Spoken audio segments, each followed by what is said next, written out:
Olá! Aqui na minha frente tenho o VIVO V60 Lite. Neste vídeo vou mostrar como instalar o cartão SIM.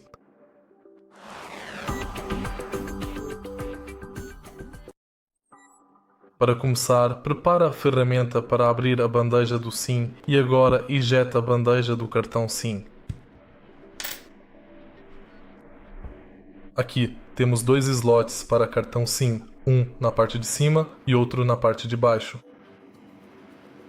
Para começar, insira cuidadosamente o seu cartão SIM desta maneira, garantindo que a parte do chip esteja voltada para o lado de fora. E em seguida, empurre suavemente para recolocar a bandeja do cartão SIM no lugar. Se achou este vídeo útil, curta, comente e inscreva-se no canal.